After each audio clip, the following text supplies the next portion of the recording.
It is officially a good time to be undead, with the reveals from the LVO giving us our first look at some of the absolutely stunning new models coming for the Soulblight Gravelords in Age of Sigmar, and as a fan of Nagash and all of his followers, I am seriously excited about this one. And so yes, the LVO reveals have been shown off, and first up on the list of what they gave us was a simply mind-blowingly cool new army box coming in the form of the Death Rattle army.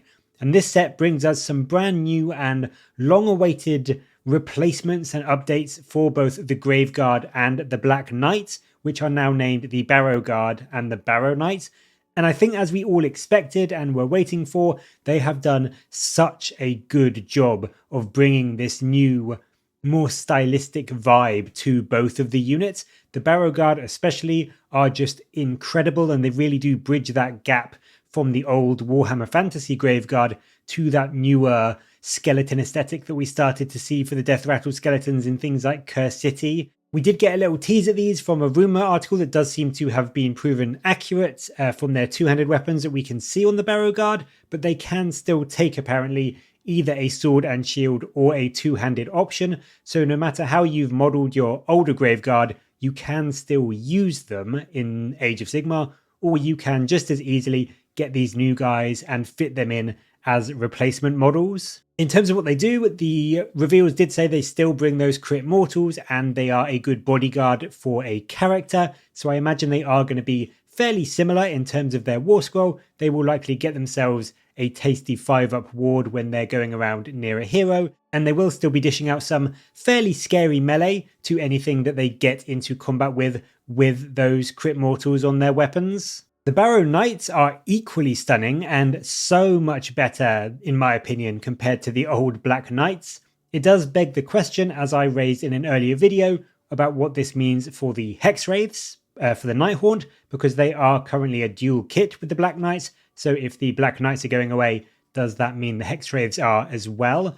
But in terms of this unit, in terms of the Barrow Knights, they are just looking brilliant. They do look absolutely stunning and such wonderful updates to those slightly older models. They do also seem to be getting some slightly updated rules as well, which they told us about. They said that they've got a new rule called Cursed to Rise, which basically brings some extra regen for them without any dice rolls. So hopefully this will be a way to, if you are bringing a reinforced unit of say 10, to keep them riding around the board and just staying alive, or staying unalive should I say, all game long. So I'm really excited to see these guys, get my hands on them, and just see what they can do on the battlefield. Of course, leading them in the army box is another new character. This is a dual kit that allows you to build either a Wight King or a Wight Lord on Skeletal Steed.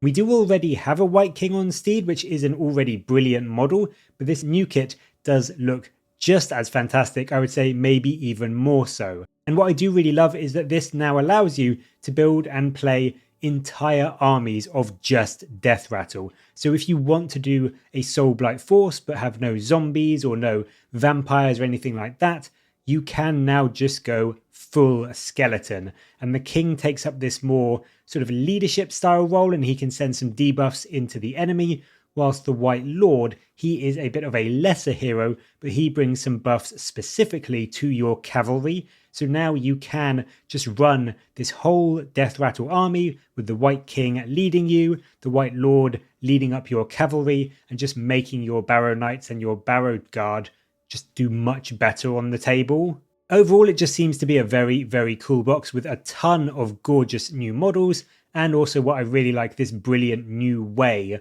to play the Soulblight if that's what your thing is. However, not just content with skeletons, the new Battle Tome also brings with it the long-rumoured and long-awaited updated Zombie Dragon Kit. Now, the option, this could be wrong, but from what I got from the reveal, the option for just a Vampire Lord, a generic Vampire Lord on Zombie Dragon, that seems like it might be gone, because what the reveal showed us is that it gets you a dual kit, and one of those options is the named character Prince Vhodrai, but the other is just a unmounted Revenant Draconith. Now, Prince Vhodrai has got a really nice increase and boost in terms of his profile from the sounds of it. It looks like he is still going to be this blisteringly terrifying, fast melee combatant, but he has gone up to 18 health instead of 16, which is nice. He's also jumped to a much beefier base size, going to a 160mm base rather than 130. So he really is this new big centerpiece model now that is in the same weight class as other big units like Krondys and Karazai and even Archaon. So he is going to really earn his place and look fantastic in the middle of a Soulblight army. As I said, the regular Lord option does look like it might be gone, but the alternative build you can do with this, the Revenant Draconith, that is, I'm guessing, going to just be the replacement for an unmounted zombie dragon. It's still going to be a super scary monster with a ton of health, a load of board presence, the ability to fly, and just kill basically anything it gets into combat with. They do also say it still has some uppy-downy tricks on the War Scroll, so I imagine it's going to be similar to its current rule, which is Loathsome Descent, but it does have the option now to apparently do this repeatedly throughout the game, so you can go up and down and up and down. So this should hopefully let you get a load more utility and mobility from this thing and use it to get close to enemy units to charge them, or just put this massive scary threat right in the enemy backfield. So that's really exciting. I mean, the model itself, both the regular unmounted dragon and Prince Vhodrai, they look fantastic. Vhodrai himself looks stunning. I am absolutely in love with this new design. I think it is one of the best kits that is going in AoS at the moment. So I really can't wait to get my hand on Vhodrai and a couple of the Draconiths. But that isn't all, because there's another unit that we kind of had spoiled in a very blurry image a few weeks ago, and people weren't sure if it was an actual new model or just a kit bash that they'd put in White Dwarf. But it does indeed seem to be a new Soulblight unit, and something that your Blood Knights will very much love, and that is a brand new mounted Vampire Lord. So yes, we are getting a Vampire Lord on a Nightmare Steed. The model, again, is just fantastic, and what I really like about this is it's going to give you a load more options for running a cavalry heavy list. So whether you are just running a unit of Blood Knights and want this guy to lead them on a flank while the rest of your slower moving army moves up the board, or you want to run a fully mounted Soulblight list and have a load of Blood Knights led by a few vampires on their steeds charging up ahead of them, maybe with a few Draconiths flying overhead, that is such a cool image to me.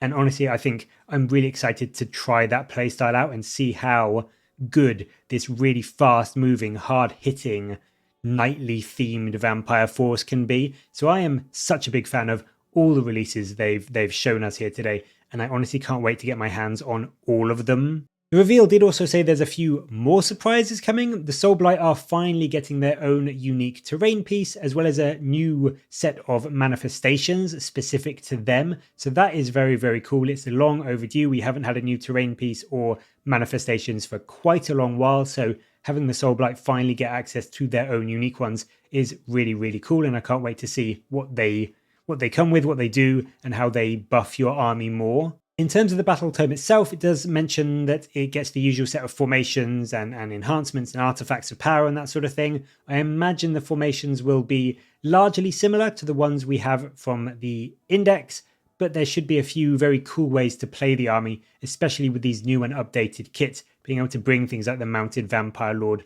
not to mention an entire Death Rattle army, should be a really fun way to interact with these formations. And certainly if they have the Death March style skeleton focused one, running a full Death Rattle list in that should be really quite powerful. Coming along with the battle tome is a new Spearhead as well, and this one will let you pick a different one to the current Bloodcrave Hunt, although the Bloodcrave Hunt is still a valid one you can use. But I really like this because I am such a big fan of Spearhead. I've been playing it a lot recently, and it's just one of my favorite ways to play AoS. So being able to add a brand new one in is really exciting for me, and it does look quite good. It gets you a Tomb King, 5 Barrow Knights, 10 Barrow Guard, and 2 10-man units of Death Rattle skeletons. So it does just look very thematic, very fun, and I think whether you are buying it just for Spearhead or just to add some more skeletons to your existing Soulblight army, it's going to be a very good set to pick up. As I said, all in all, I am in love with this release. The new Barrow Guard and the new Barrow Knights I've wanted for years. The updated Draconith kit and Vhodrai are just one of the best glow-ups I've ever seen, really putting him there in the tier of this terrifying centerpiece model that he does deserve.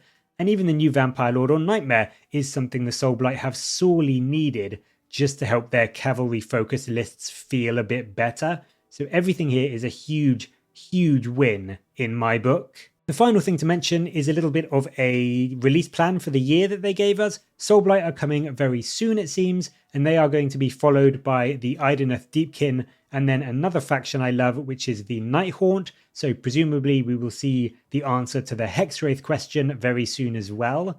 But then after that, there are 3 more teasers that aren't quite as clear, but they look to me to be the Blades of Khorne, the Kharadron Overlords, and then I'm going to say maybe Daughters of Cain, but probably Flesh Eater Courts. And then we finally got a last little tease, which is this, and this is some very ominous glowy eyes. So could this be the long-awaited Malarian with his Shadow Elves coming, or maybe something a bit more death-related, because it certainly does look quite foreboding and ominous and necromantic to me. But I'm going to leave that there. I'm going to let you have a look and, leave any of your thoughts and ideas or theories on what that might be down in the comments. But I'd love to know your thoughts on the new kits and the reveals as well. What do you think of the models that Soulblight are getting? What do you think some of these other armies may be getting down at the pipeline? And what do you think those glowy eyes are hinting at? Let me know your thoughts down in the comments below. And as always, thank you very much for watching.